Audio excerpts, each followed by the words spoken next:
Hello, welcome to Missing the Point. This is actually a live.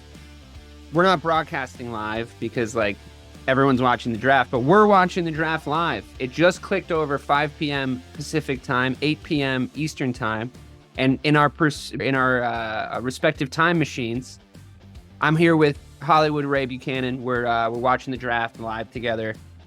We're sponsored by Courtyard by Marriott. No, sorry. The draft is sponsored by Courtyard by Marriott. We're sponsored by a lot of different, really wonderful people.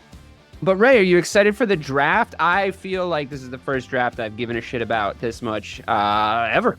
To be honest, as a Bears fan, I think I'm about to see my team draft Caleb Williams unless they do something absolutely muggy. But I am curious what they're going to do at 9. We discussed this briefly, but really what I want to start with is I don't know what the Pats are going to do. Do you know what the Pats are going to do here? No, I mean, I think they're locked into it. I think that they've been trying to do a lot of smoke and mirrors, which is what every... They're going to draft a QB. We get that part, but who? Yeah, which I know every team at the top, somewhat does. I mean, the most intriguing one to me, far as if they chose to trade back, was trading back to 6 with the Giants and getting 6, getting a second rounder, and then getting a first next year, because I don't see the Giants doing really well in the foreseeable future. Especially no, they might be an 0-17 team come next year. Yeah, I mean, once again, we'll get into that later on when we get back into the full swing of football. But yeah, I just think that they should stay pat, pun intended. And if you love the quarterback there, get him. So if that's Drake Maye, get him. If it's Jaden Daniels, get him. If it's JJ McCarthy at that number, Don't get McCarthy. Get him. If you love the guy, once again, this is not the fan perspective. This is if they love. Who do you want? Who do you want him to pick? So I want May. I want Drake Maye. I would want Drake Maye too. I think I've oscillated between him and Jaden Daniels as the second best QB in the draft, but yeah, I think Drake Maye on just pure physicals. I really think you can just get him in there and teach us some shit. I think Jaden Daniels really reminds me of Justin Fields. I think he's going to hit every athletic marker that you set out for him. He's a little skinny, but I don't see him in New England. It just doesn't make sense to me in my head. Does that make sense to you? Drake Maye just feels there was a time when I would have been okay with it, because as someone who watches the SEC pretty closely, because I am a Florida Gator fan for college football. He gave us, in the words of LaShawn McCoy, crazy work. He went off on us, and I was like, well, that would look nice in Foxborough. Him running for 150 and throwing for. He had some great weapons too. I mean, he that program was really, really great. I think there's a lot to say for that. I just mean that to make you feel better about Florida. I feel like LSU gave a lot of people a lot of work over the last couple of seasons. Yes, exactly. But yeah, that game in particular, I was sick to my stomach. I was like, wow, he's really doing whatever he wants to do. So I'm like, it is what it is. But yeah, he's there, and then obviously it's only round 1 tonight. Obviously we're recording this on night 1. I'm looking for them to go receiver early in the second round. Yeah, you need someone, and it's such a stacked receiver class. There's so many good receivers. Yeah, so probably the kid out of South Carolina, Xavier Legette, looks like Debo 2.0. So hopefully he can be that guy up here. So yeah, I mean they have a lot of options. So they have pick 3, pick 34, pick 68. So those are the first 3 picks. So I wouldn't mind going tight end in that 3rd round. There's a kid from Texas named Jatavion Sanders he's nasty. Yeah, beast. And so this is the thing. This is the thing about the wide receiver draft class. I don't think he'll be there. He won't be there. And I think that people are really. I'm worried. I'm not worried. That's not the right word. I'm thinking the phenomenon might happen this draft where some wide receivers start to drop down the board because everybody's very confident that it's a super, super deep wide receiver class. So I almost is Marvin Harrison Jr. going to go 4th? Probably, but he's not going to get past 6th or 7th, right? There's just no way.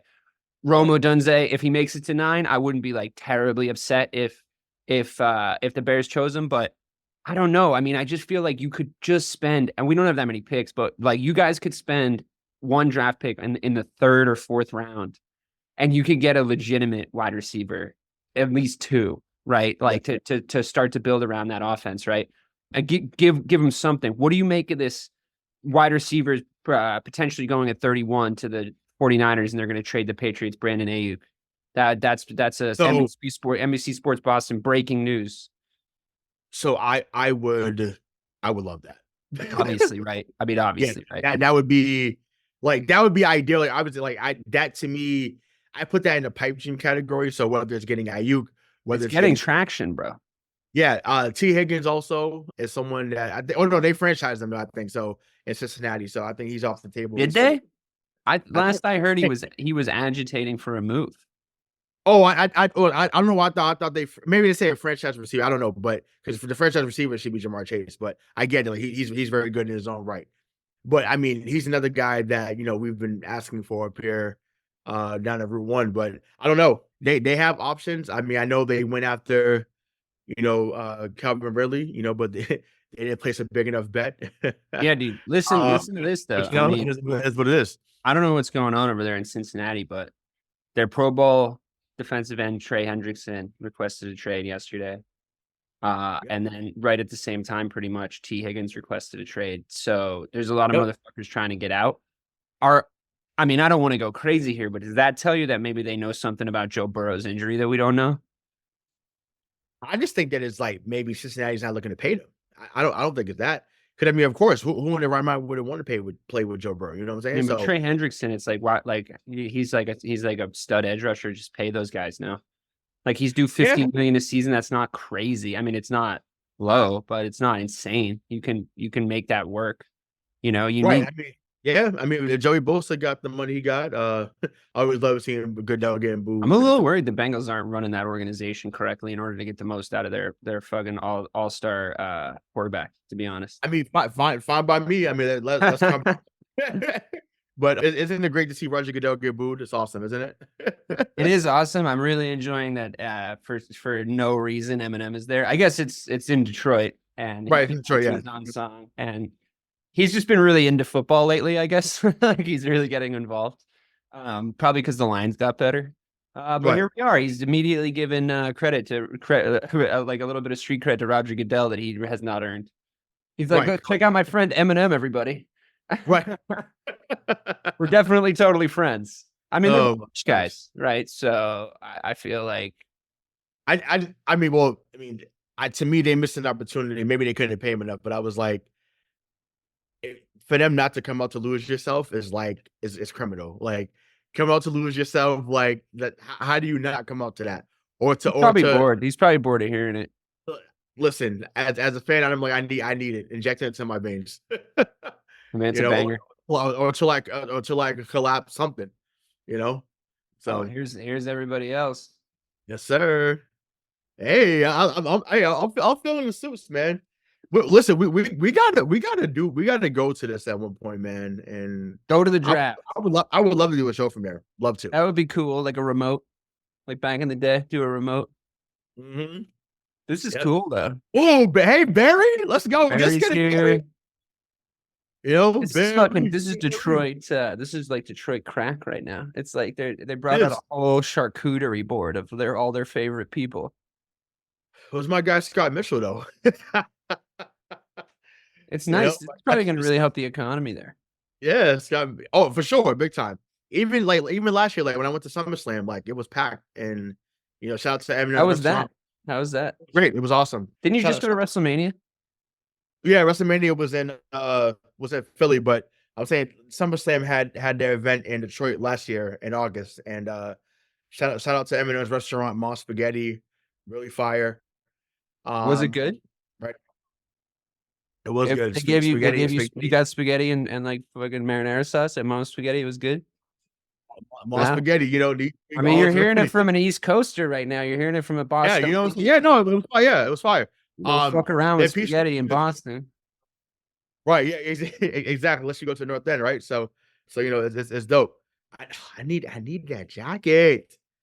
That jacket is cold. I need that. No, I missed the. I wore this Urlacher jersey I'm wearing. I wore it to a Y2K party the other day because remember we used to drip out in football jerseys and we just don't anymore. Like it's just not a thing. Like was it like the like they were actually selling football jerseys that weren't to real teams. Like the FUBU would just make one, and it would just be like a random color. That's right. And we would just rock. It's like Malibu's Most Wanted era.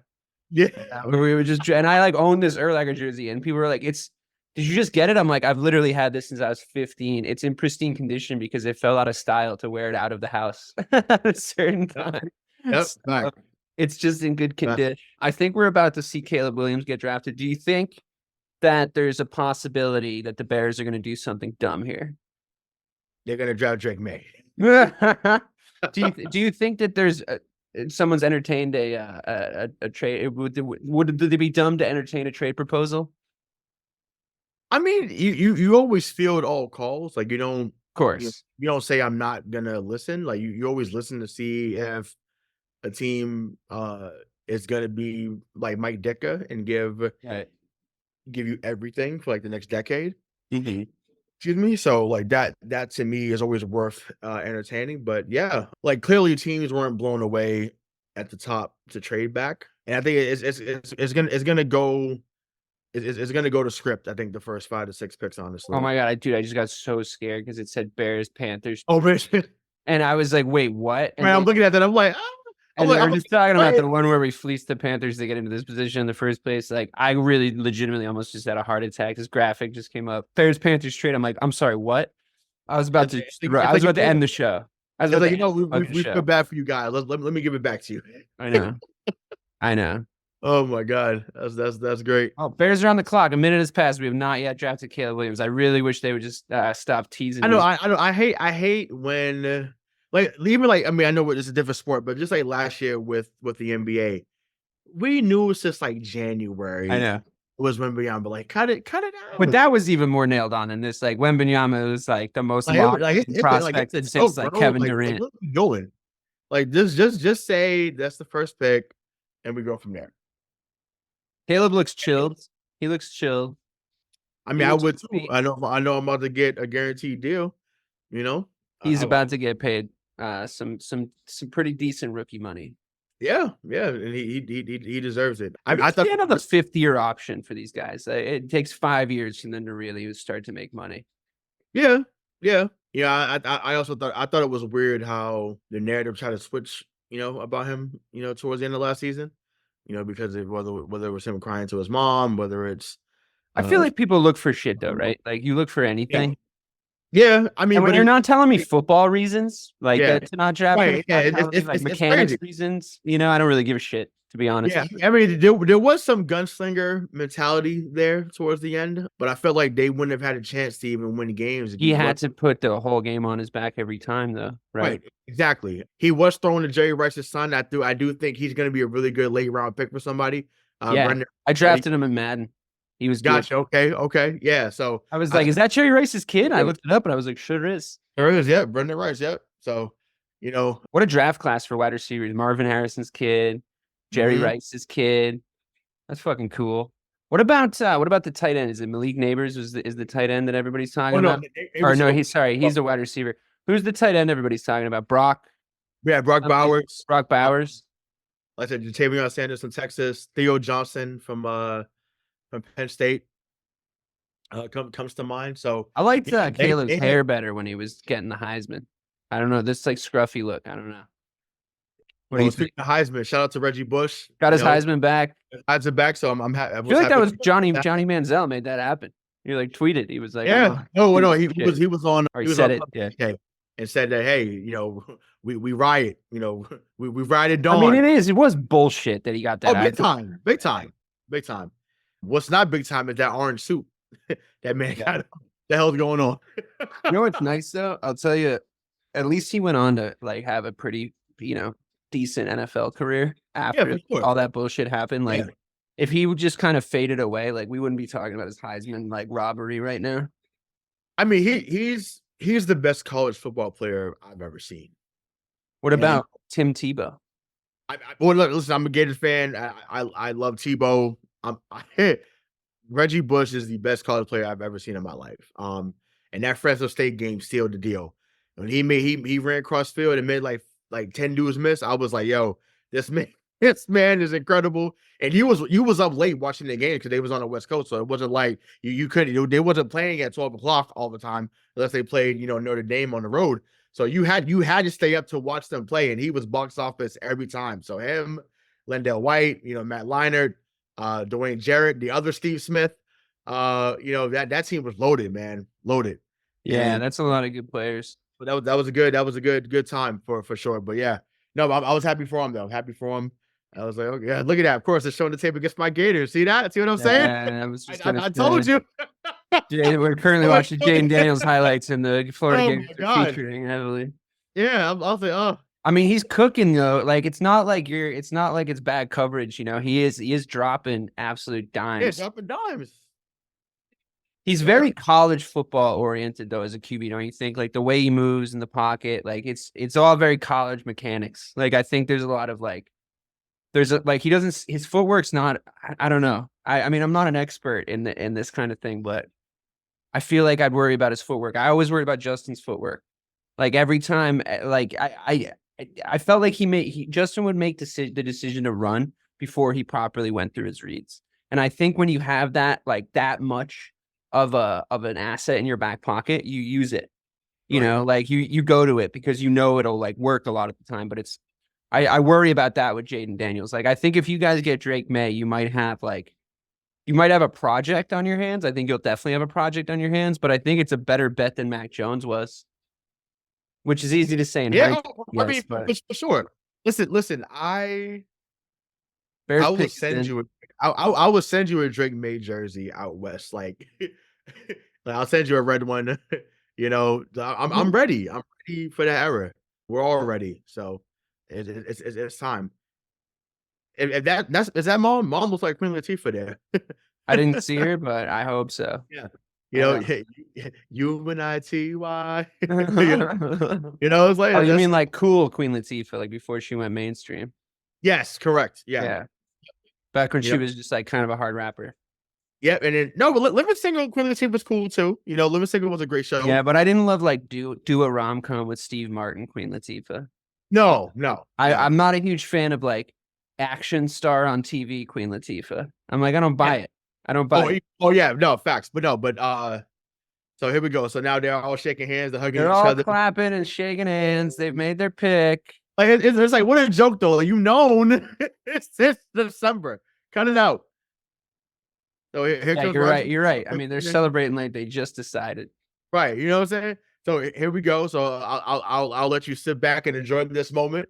Thanks for sharing this moment with me. This could be an historic moment. Yeah, it could be. And once again, especially when I was the one that was on the least amount of football shows, I feel like collectively, but I'm on this. That noise, you heard that noise? With the first pick. I'm nervous. Thank God. Oh, thank God.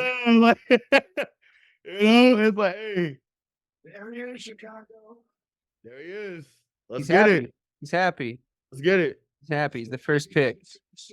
He looks delighted. Honestly, he looks delighted. He looks like a real weight has been lifted off his shoulders. Like this has been a lot of buildup for him. Oh yeah, whenever it's always. Listen, to hear your name called once again. He's walking with a lot of confidence. Yeah, it was cool. Like I had a family member that played in the NFL, right? Oh, that's cool. You always actually you actually know who he is because he coached in Green Bay, Philadelphia as well. Name is actually Ray Rhodes. So we coached in the 90s, 80s, whatever. But anyways, it's always cool like to hear you hear your name, and that's whether it's the first round, fifth round, in those days the 10th round, you want to hear your name. So and if it to be number one, like that's dope. It looks good. Orange and blue, baby. It looks good, doesn't it? He looks like a bear. He looks like he looks like it fits. Let's see. Let's go. That should have been crazy had it been in Chicago though. Like if the draft was there in Chicago, I feel like you probably. I love it. I love the reflection on Detroit right now. Yeah, I love they're absolutely fucking styling on Detroit. We just drafted a generational QB. We're about to fuck them up in the next 10 years. We're about to absolutely the dude who's about to absolutely torture them for the next 10 years just walked up on the stage in their hometown. I love that. This is the best away game he's ever gonna play. They're out there though. Bears fans are out there. Yeah, it's not that long of a drive, division rivals. Right. So okay. Love that. I'm into it. I'm into this pick. I feel good about it. I love Justin. If it wasn't for the fact that a guy with this much generational potential talent came up and everything aligned the way it did, I would have been happy to keep riding with Justin for a couple more years. Mm. I'm really happy he ended up in Pittsburgh, to be honest. I think it's a really good program, and he gets to sit for a year now. I wish we were in a position where we could have Caleb sit for a year, to be honest. I really think there's like nothing more beneficial to a QB. You and me both, Yeah. but I mean, we just obviously we know that like that's a nice thing to do for a young quarterback. You know, it's Oh yeah, for sure. it's to like let him exist in the NFL for a year. So there's ways to cheat it, and I think the way to cheat that is you get him a fuck ton of good players. And they did a really smart thing, I think, by improving our backfield with DeAndre Swift.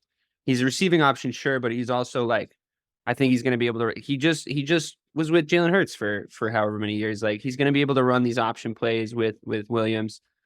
I don't think Caleb's going to run a ton in the NFL. I think he'll be like improvisational when need be. I think that's the biggest thing we're going to have to watch is if he learns. Like people compare him to Patrick Mahomes, but the thing that Patrick Mahomes did is he learned how and when to do what. And now he's just a guy who makes the exact correct decision in every single situation. And like, that's why he's the best guy in the NFL. Does he have other tools? Of course. Like, does he have a great like arm? Of course. Like, does he have a great zip on the ball? Yes. All the things are there. The one thing we don't know about Caleb Williams is like what kind of a decision-making quarterback he's going to be, because quite honestly, since Tom Brady, that's what you need to win football games. You need a QB that is going to make the right choices in crunch time, you know, and in important situations for the momentum as you go. And I think like we've seen guys in the NFL fail based on one or two decisions in a big game. You know what I mean? Like we've seen really, really talented QBs fail, like markedly fucking talented. Like Andrew Luck was the best prospect I think we'd ever seen in our lifetimes come into the NFL, right? Like just as far as like prospect status and what he was able to accomplish. And he has a winning season, his first season in the NFL. And you're basically thinking like, it's just a countdown until Andrew Luck's going to win a Super Bowl. But a tiny like set of circumstances make it so that he has to retire mega early and we never see him win a championship, you know? I mean, there's arguments to be made for what kind of a team they put around him sort of consistently across those years. But I mean, it was really what got him out of the game was just sort of bad luck. So, no pun intended. So it's just like, you know, you never know with these things. You never know what you're going to see coming out of these guys. I think his Caleb Williams' talent is undeniable. It's really just going to be about what is going on up between the years.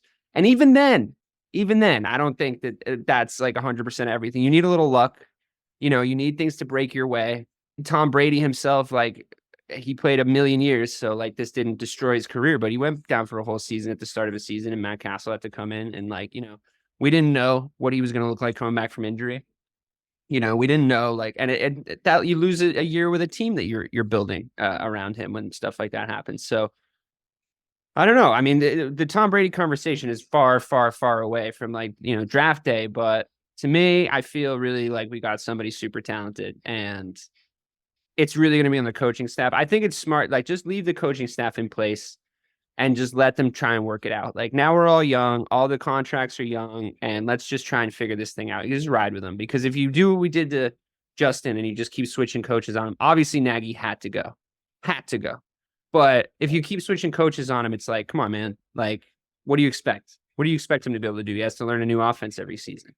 And I just don't think that works. You know, that's not sustainable. So we'll see. Well, I mean, Commander's pick is in.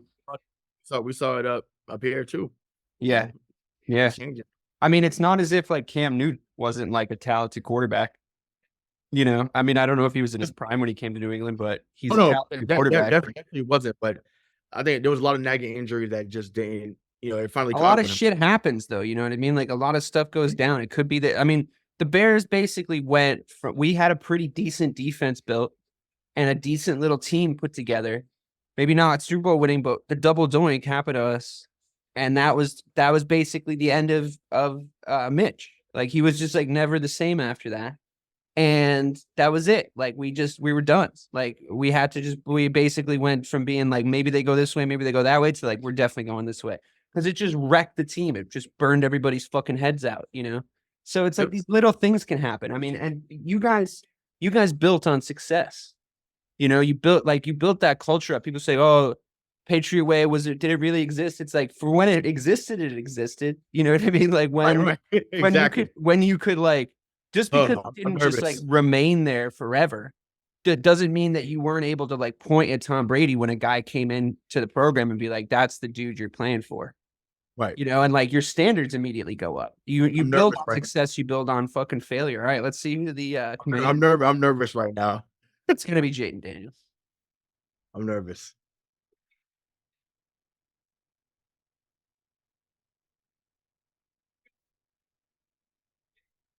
Told you. Jaden. Oh! Drake Maye, you are a Patriot, baby. Let's go. Woo! Oh my God. You're happy then, I gather? Once again, I didn't be cool to get him, but I'm like, listen, Drake Maye, you are a Patriot, baby. Let's go. Oh my God. Love that. But listen, Schefter had reported it a couple weeks ago. He was like, look, he was like, get ready, Commanders fans, to get the JD jerseys ready. So yeah, this is pretty obvious too, I think. Everyone seems pumped. Yep, the Robert Griffin comparison is gonna happen right away too. You hear his dumbass though, every week still doubling down on that take of like the Bears should or Caleb Williams should do an Eli Manning and not go to the Bears. It's like, bro, it's legitimately the best situation the number one pick has walked into, like maybe ever. Like, what are you talking about? Yeah. Like, Yeah. why would he possibly do that? That would be so stupid. Like, there's so many good players on this team now.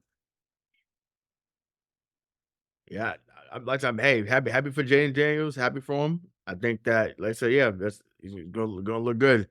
Chocolate City, you know, let's ride. Yeah.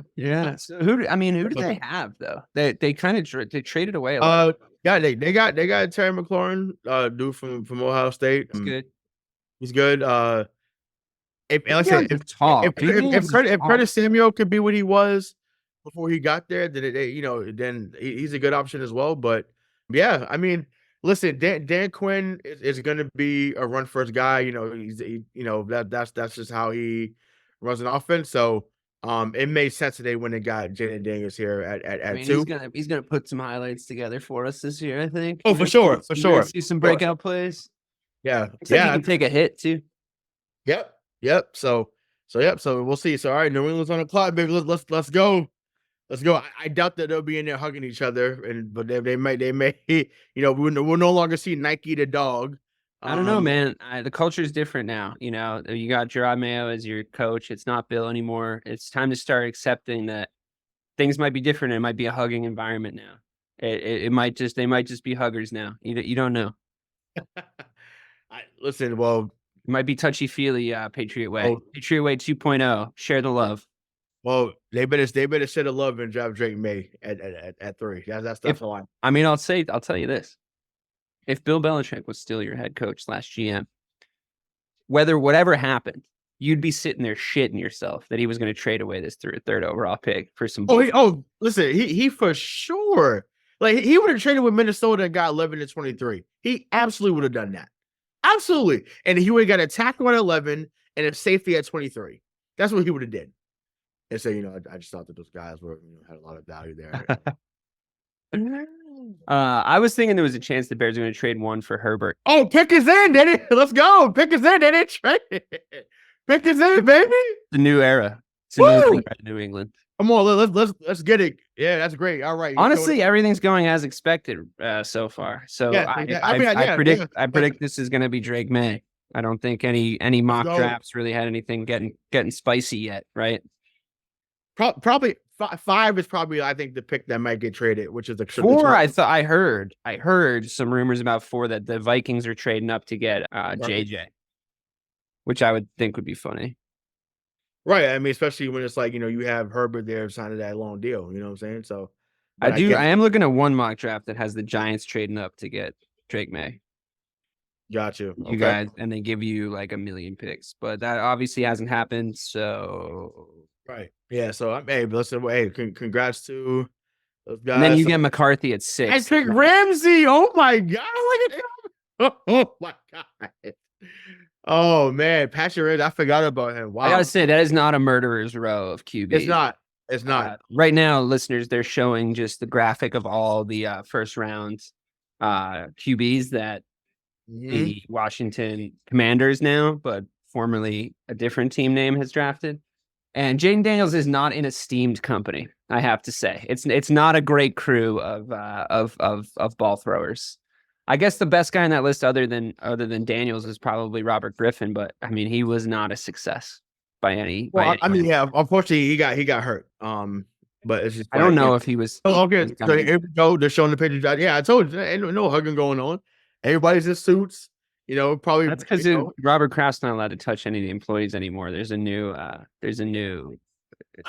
contract in place. So I'm not going there. following the rules, HR has set up. Drake Maye looks like Tom Brady though, doesn't he?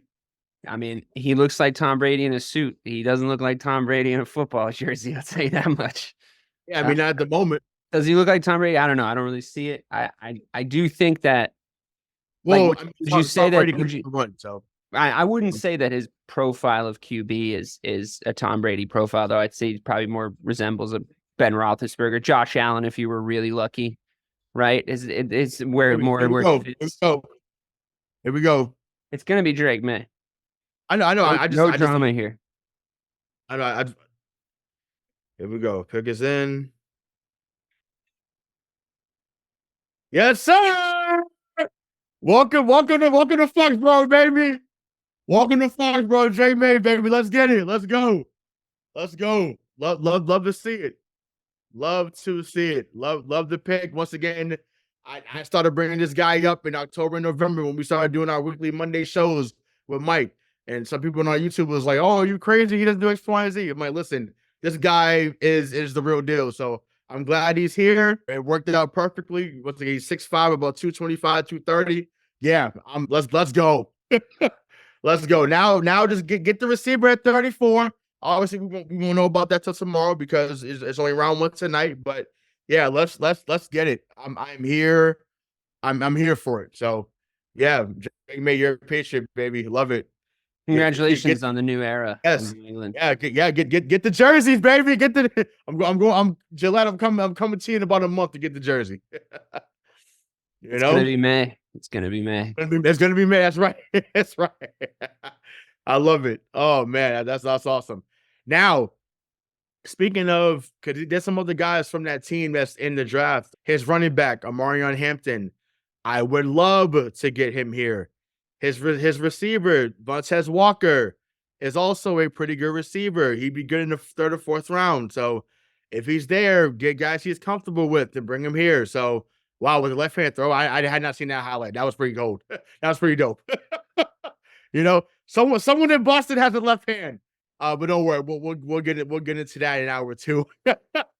What do you think of the Josh Allen comparisons with this guy? You think it's realistic? Body wise, yes. Like prototype, absolutely. Don't know if his arm is as strong as Josh Allen, but you know, it is. His brain might be a it little is- stronger though, so that might put you in contention. Say it again. His brain might be a little stronger though. It's really what you need if you're looking at stronger than Right, Josh correct, Allen. correct. So, yep. So that's we'll see how that goes. But I mean, but yeah, I'm excited. I think Harrison goes here though at 4. Well, we'll keep one eye on it. I think unfortunately it's probably time to dive in and talk about your Boston Celtics. Were you at the game yesterday? I was at the game, so yes, like I said, as promised, we did talk about the draft, but now we're gonna get into some things Celtics. So yeah, so game one, obviously Boston won 114 to 94, and then Miami came back with a barrage of their own and won last night, 111 to 101. So just what were your thoughts as that game was unfolding? Just because like I said, I have a few thoughts on myself, but just what was your thoughts as that game unfolded last night? I think it started with like typical, like this is how we're gonna do this. We started missing free throws, typical. We started making bad decisions offensively for multiple periods. I thought the rotations were completely wrong and off. I thought Jaylen Brown was the only one doing anything, but he was also still missing free throws. I thought that when he started playing well and going to the cup in like the third quarter, I thought that everybody just started standing around watching him, which is such a fucking thing that this team does in situations like this. I thought Tatum was a fucking ghost when we needed him most, which is not the first time I've said that. Porzingis looked absolutely dog shit. I don't know what the fuck was going on with him. I'm cool to give him a pass. He's got a lot of credit in the bank with me. It's okay to have a bad game. Kristaps Porzingis, this is the overall moral of the story. Kristaps Porzingis should be able to have a bad game. Kristaps Porzingis and Jason Tatum should be able to have a bad game. And you should still be able to beat the Jimmy Butler-less Miami Heat. Like, that's just 100% true. Yet again, we make role players, like full-blown role players, look like absolute studs on the road. On the fucking road. Like, they look like they had absolutely been allowed to get into a rhythm in Miami. They're role players. And I'll tell you why. The absolute most egregious sin of yesterday was how fucking lazy and how late we were on every defensive rotation for the entire game. We gave them so many good looks.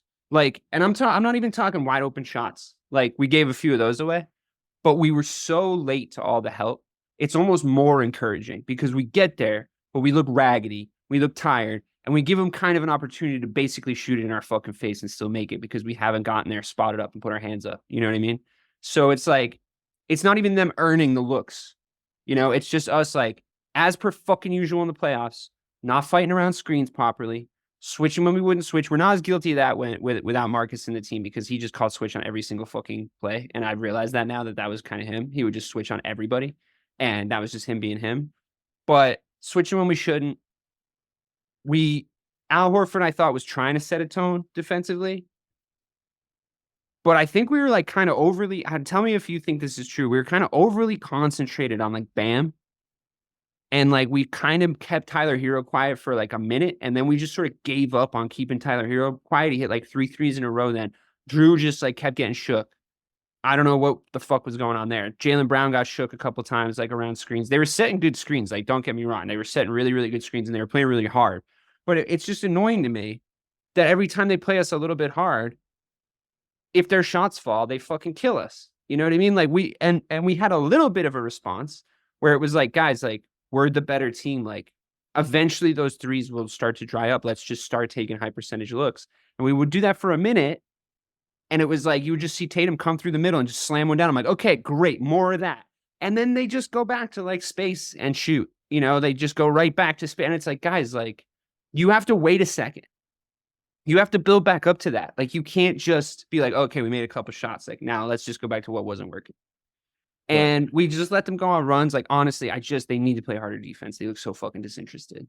That's my main thing. I mean, offensively, I think like, you know, there was moments I liked. There was things I enjoyed. I thought like I was advocating for like more of a mid-range game. I thought Tatum's like only looked good from the mid-range really yesterday. Like he had a couple nice like little turnaround jump shots, which I really enjoyed. I thought Jaylen was really strong going to the rack. Tatum was strong going to the rack a couple times. But again, they do that and they clear out Porzingis, and it's just like, dude, just get him closer to the cup and let him start. And granted, he wasn't doing that great around the cup either when he was there, but or defensively, I don't know. He looked a little sluggish, a little tired. Maybe I don't know. Maybe playing Bam Adebayo is probably kind of hard. I get that, but they should be canceling each other out to a point where we're just killing everybody else on the team. And honestly, it was embarrassing. It was an embarrassing loss. There's no two ways about it. I mean, maybe they'll just come back and smash them 3 times in a row now, twice in Miami, and then bring them back home to Boston and beat them. But it creates a ton of worry. It creates worry about our home team, our home performances, and if that's going to rear its ugly head again, our ability to manage series and like not let them get away from us, our thing with the Heat in particular, like all this stuff starts to rear its ugly head. You got to really tamp that fucking down like immediately. And we haven't done that now. Now we have a lot of more questions than we have answers all of a sudden. And it's too early in the playoffs to be doing this. Listen, I know. I mean, listen, Celtics Twitter went. I mean, when I say it went dark, it went dark. You would have thought we lost the series last night, and it was a pretty embarrassing loss, though, Ray. I mean, absolutely.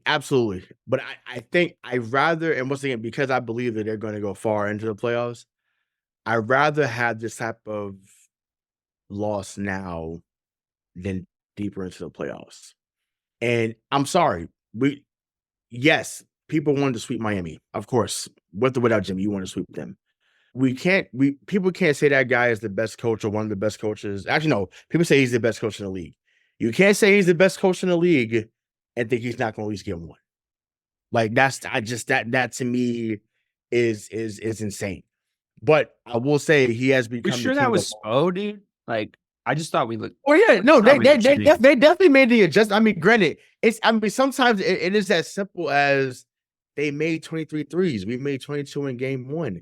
If a team is making 20+ threes, they're going to win the game most But if a likely. team is getting fucking no pressure on the perimeter and not getting Right. at all, And then when they start doing it, it's one thing that for them to go on a little bit of a heater.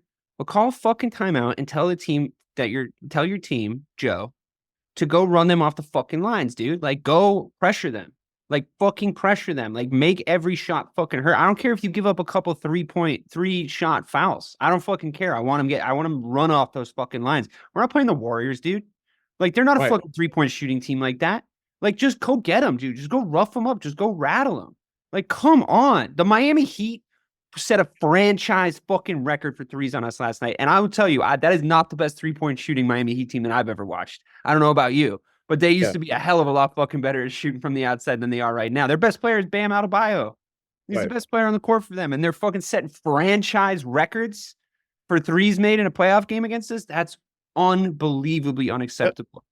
Yep. No, I totally agree. I think, but it leads to what I'm going to bring up next because, obviously, people since he took over has been asking for Joe Mazzulla to get fired, right? And I think to an extent he earned some trust with some people over the regular season because when you go 64-18, that's a good record, regardless of what people think about him. Like 64-18 is excellent. But what I want to ask you is, most of that game plan or all that game plan really was what he was saying to them. Hey, go under here or, leave so-and-so wide open. So just do you believe or do you think that his stubbornness to adapt at times can cost them going forward? Because yes, and that's but because at some point someone has to take over, in my opinion. But like I said, but we'll just stick to the coaching right now. You mean Tatum? Yeah, I'm sure we'll come on to that. But I mean, obviously that was a big red flag for us. But as far as the coaching goes, dude, like, I'm sorry, man. Like, yeah, the adjustments he wasn't making were so fucking obvious, and like, it kills me. It kills me to watch him do that because the part that annoys me is that I used to think this time last season when we were talking about Joe and his playoff decision making, I used to think that he didn't know when to do the right thing and he was panicking. But I watched him do it in the regular season. I watched him get better during the regular season at making in-game decisions that helped us adjust and win games. And then post All-Star break, he started just doing this shit again. Where his timeouts weren't terrible yesterday, but it was like what we weren't making any adjustments coming out of them. And the most obvious adjustment was just like, yo, can we just contain their shooters? Like, can we just please fucking contain their shooters for the love of God? Like, we have guys with wingspans, 7-foot wingspans, just not closing down their fucking shooters. You know what I mean? And it's just like Al Horford was. Like, I don't understand, dude. It's just basic basketball sense. You got to be yelling that at these guys, And he said it to fucking Tracy at halftime. He was like, we got to close down the shooters better. But then it seems like you're saying he's not even really giving that instruction, like, clearly or effectively. It's like, I don't not believe that. Yeah. But it's got to be something because it's like at some point it's just like how. But my thing is, how do you even? And I get it because maybe it worked a little bit better in game 1. I get that, but game 1 just came to us though, like where every shot fell. Right. But I'm like, I would never want a strategy to be whether it's a great 3-point shooter team or not. I would never want the strategy to be, man, let's just see if they miss it. No. Never do that. You'll get cooked on a given night. That's not how it should be. So I'm not feeling that at all. So from that standpoint, like, yeah, things definitely do got to change. Once again, I did not jump off the deep end like some did. And once again, I still firmly believe that this team will make a amazing run and get back to the championship round. I really do. But that's not what we've been talking about, though. I agree with you there. It's just that their frailties are the same frustrating frailties that have been there for like a long time now. And I think I don't know if you want to move on to Tatum yet, but like, yeah, we can. There's just things that really scared me about his game yesterday. Like, really scared me. Well, what scared me, not even scared me, what pissed me off, he was on fire in the first quarter. And Joe Mazzulla says, let me take him out. And and then this is not just Joe Mazzulla, this is with any coach. That burns a hole in me like no other. You gotta let him cook. This is not You gotta let him cook. It's not a January game, against Detroit. It's not. No. It's the playoffs. Yeah. You ride till the wheels fall off. Yeah. Especially these first 3 games, you had 2 days off in between each time. So if you could have went full Tom Thibodeau and played Tatum 48 minutes. Why not? Who cares? Why not? Yeah, who cares? Said, you need a 4 days. Who cares? It's the fucking playoffs. Also, I would just argue. Tatum went fucking ballistic in the first half, and I was like, he gave it to him. I know, and he really cooled down so hard, and I just think, and then it was a wrap by the time he should have been getting anything going. But to be honest, like, I agree with you wholeheartedly. I don't like to see him come off when he gets hot. I think he is obviously he's talented enough to. I wouldn't reduce him to saying he's like a heat check player or like or a volume player or anything like that. But like he does, like all basketball players to a certain degree, like you got to let him cook.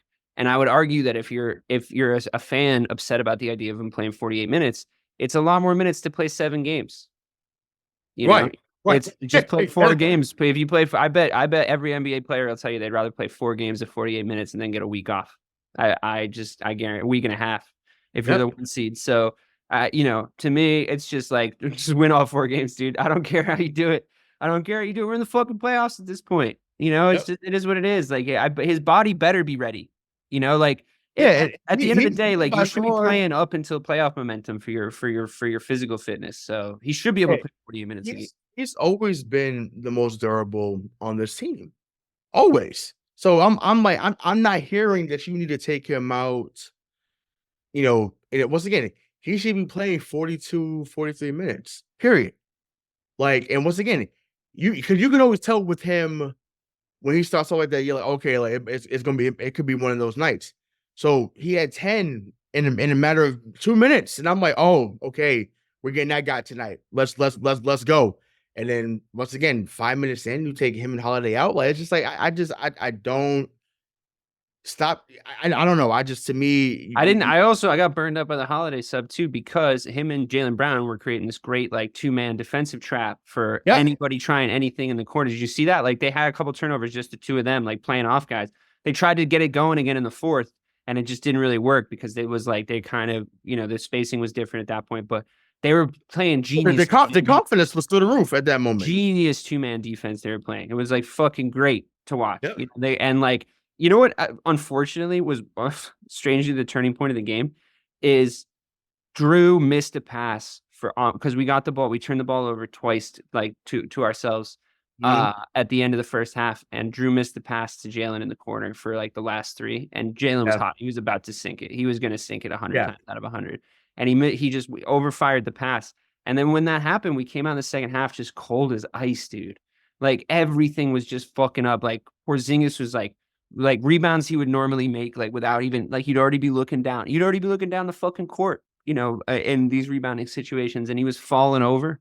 You saw those like moments. He's like slipping and falling, and I'm like, oh my God, it's just not our night tonight. It's really just not our night tonight. And maybe we could just chalk it up to that. Maybe that shit just happens. It's like, all right, so that anyone can lose a game of basketball. It can happen to the best of us, right? It's not even like 96 Bulls won every single game.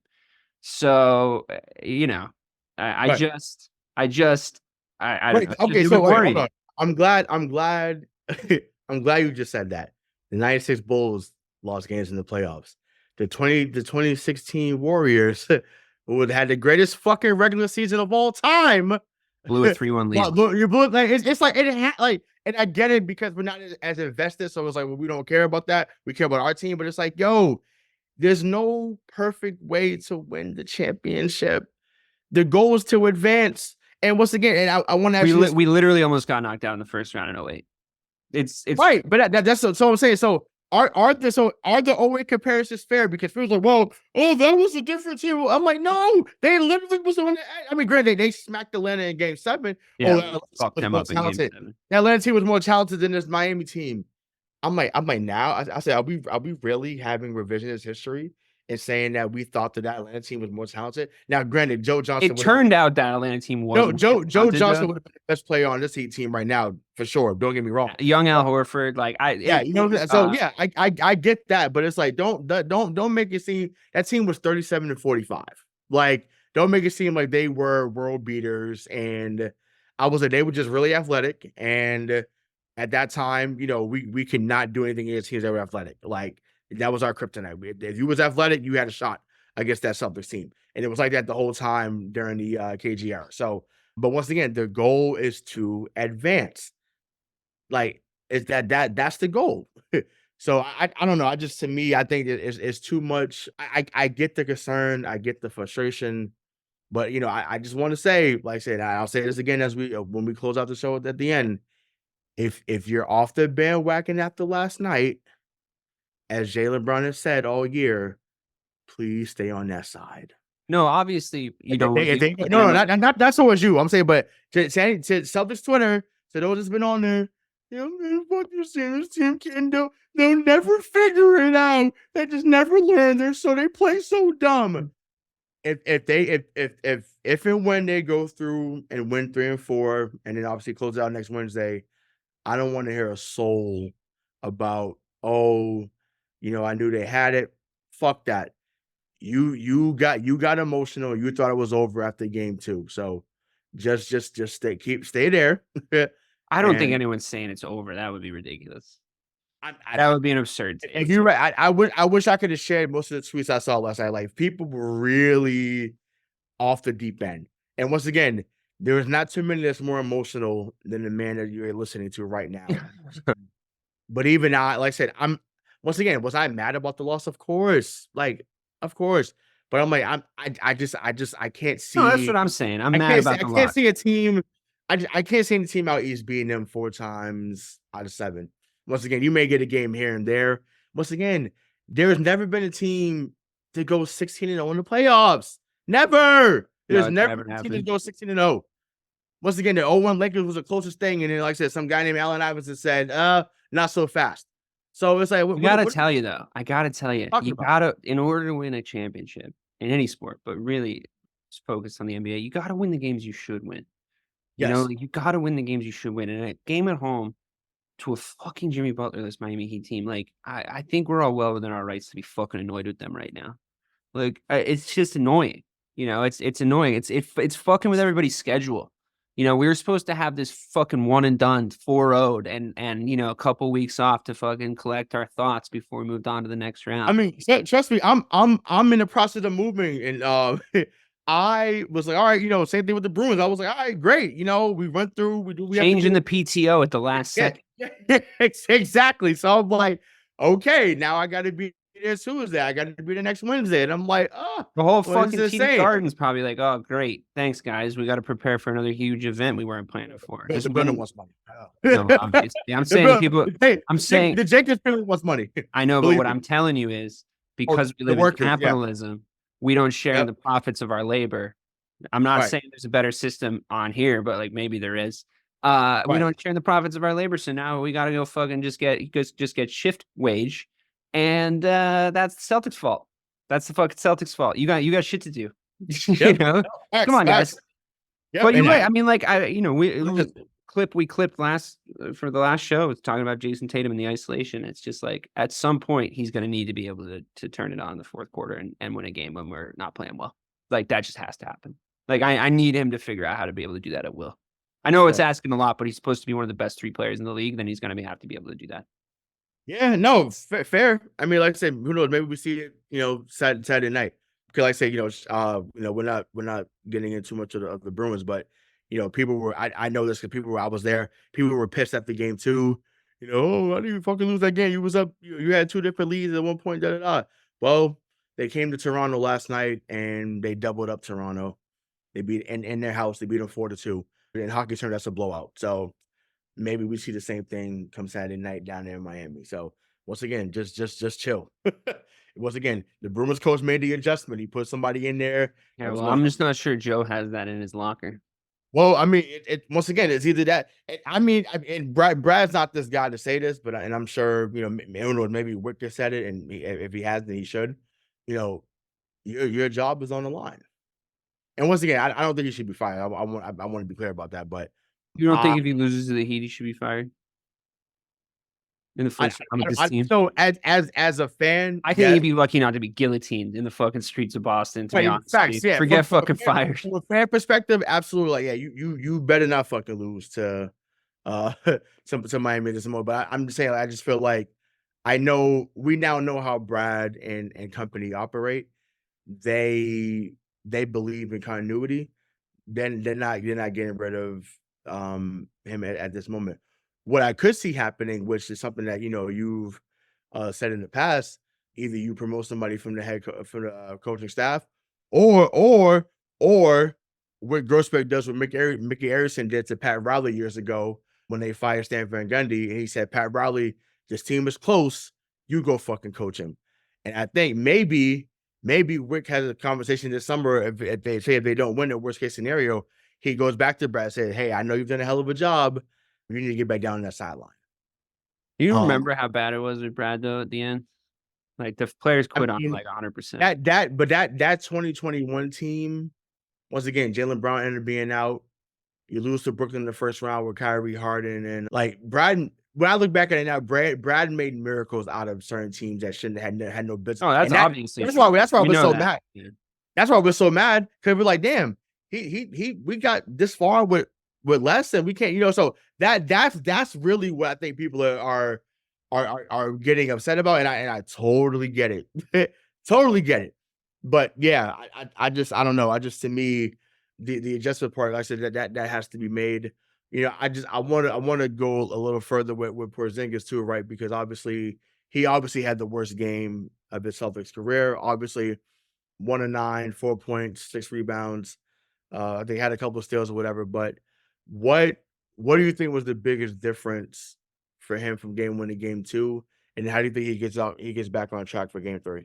I think they were playing him really physical, which I think was probably the right thing to do from a Miami perspective.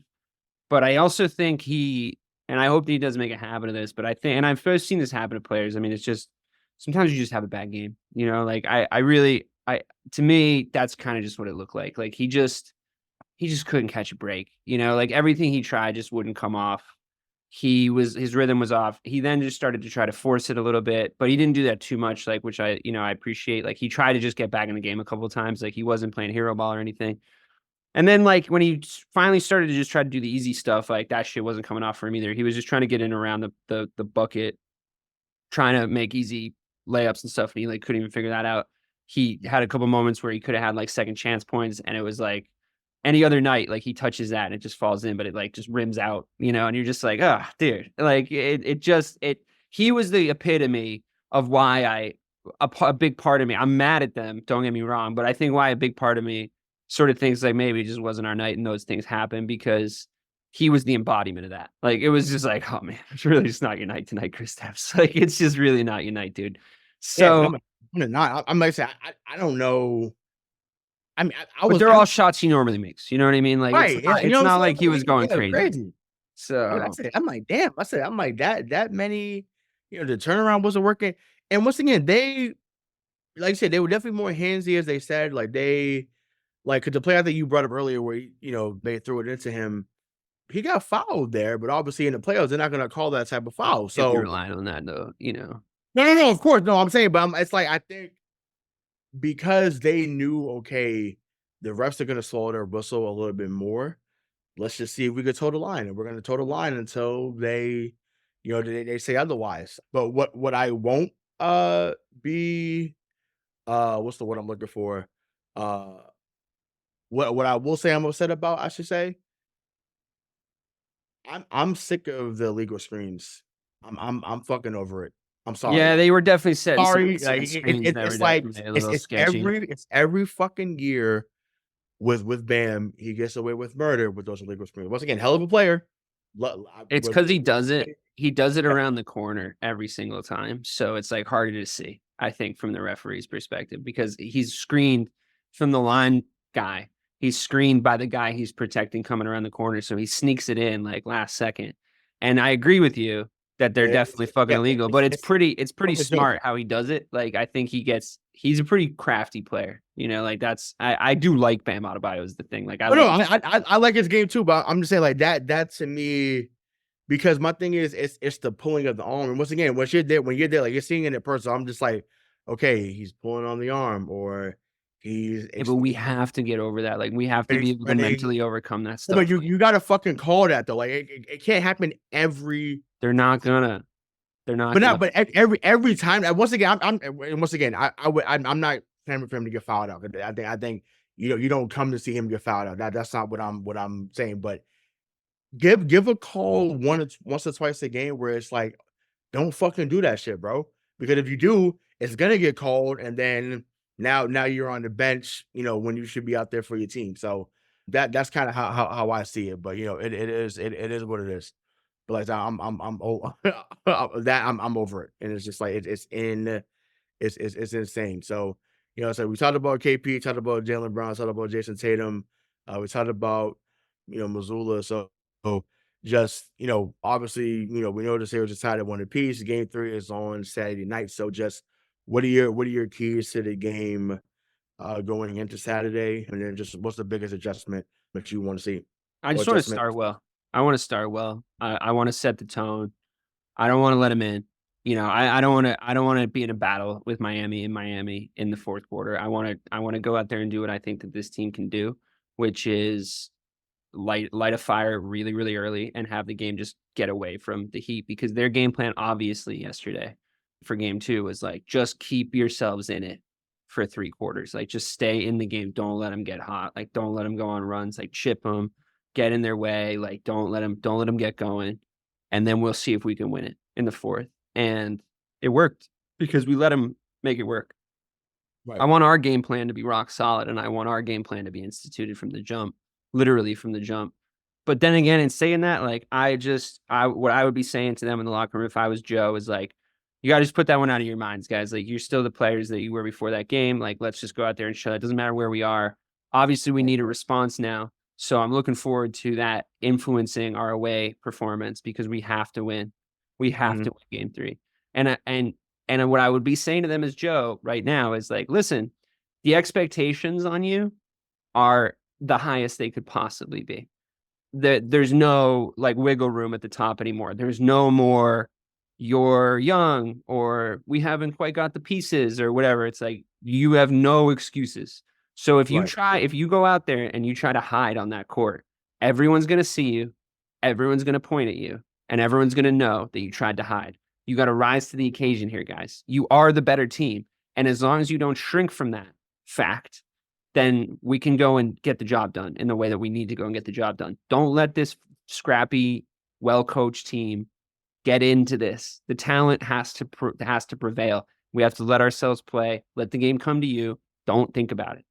Get it out of your head. Just throw it out of your head. Just play your game. If everybody just plays their game to a man, we will win every single game we play against this team. Just get out of your heads. Just get out of your fucking heads. So with that, I just hope that they can get there, because we've yet to see that. Right. Yeah, no. So I share some of the same sentiment. Like I obviously want the strong start. I want the ball movement to come back. I think that's something that they, when they're on, the ball is skipping. It was there in the first quarter. Yeah, no, it was. Yeah, exactly. And even that's why I was even encouraged. I was like, man, like Miami started out hot and we was only down 1. Right? Like I was like, okay, like they blitzed you. I had the same exact thought. I was literally like, oh my God, we're not even playing that well. And we're like, and actually they responded, because the second quarter they found a way. Jaylen Brown caught fire. And I'm like, okay, here we go. Like, they weathered the storm. And then obviously at that point I was just thinking, oh, it's a JB game. That's all. Right. Like we're just gonna have one of those. Listen, yeah, he had 33. So I mean he was awesome. Yeah, you can't blame him for that loss for sure. Yeah, no, not at all. But I get it, obviously, that, just if anybody else has showed up, once again, Derek White did his thing a little bit in the fourth quarter. That's another thing I'll get into too before I give my other adjustments. I said it the other night on the show that Derek White was becoming our Derek Fisher. The man just makes shots when it mattered. And he did last night, right? Like just and I heard that he's gonna lie about his kid's eye to move away from Boston. So he's really like Derek Fisher. Like they're like the same person. Just kidding. He's gonna stay here forever. Go ahead. So I'm just like, man. So it's just like, Wow. So sorry, as a quick aside, wow, Michael Penix goes to Atlanta. Wow. Okay. That's the first shocker on the board, I feel like. That's pretty surprising. Yeah. So we could potentially draft Roman Dunze right now, right? Yep. There you go. So yeah, we'll stay on to that. But yeah, I just think that ball movement, more attention to detail when it comes to the rotation, as you alluded to earlier in the show, and just whatever it takes, man. Just whatever it takes to get the job done.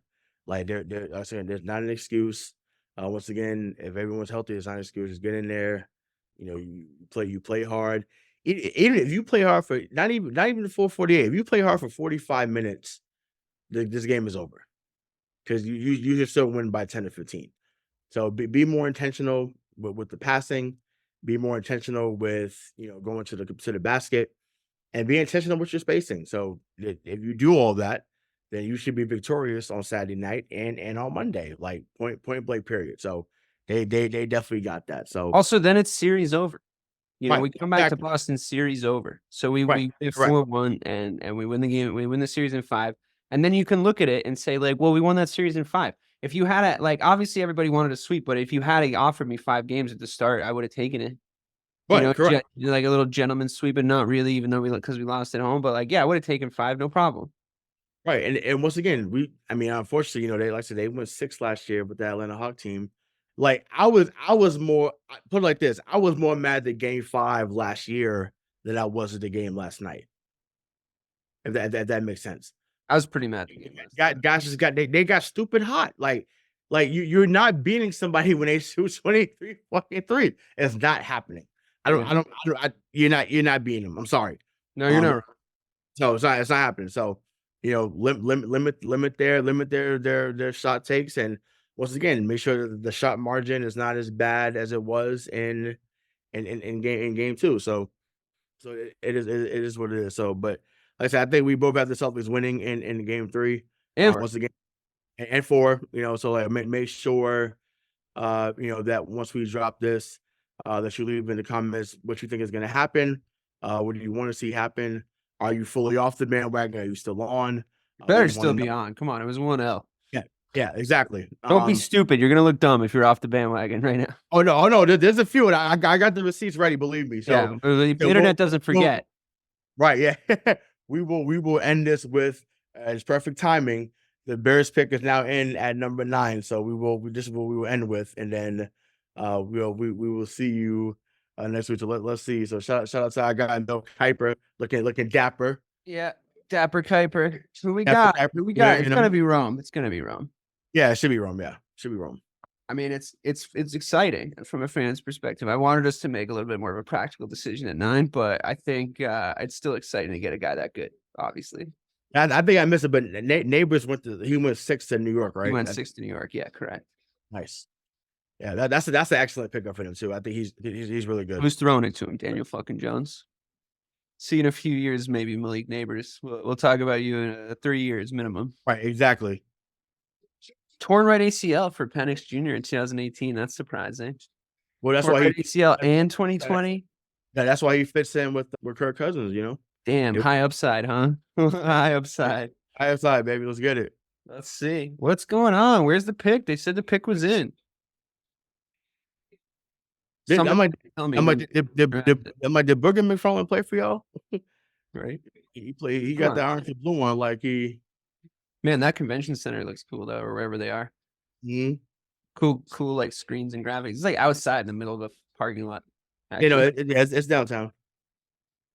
All right, here we go with the number 9 pick in the NFL draft.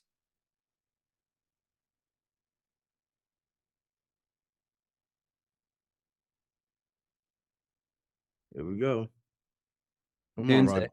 Here you go. Yo, our offense is fucking stacked. It is absolutely stacked. This is the best Bears offense that I've ever seen in my life already on paper.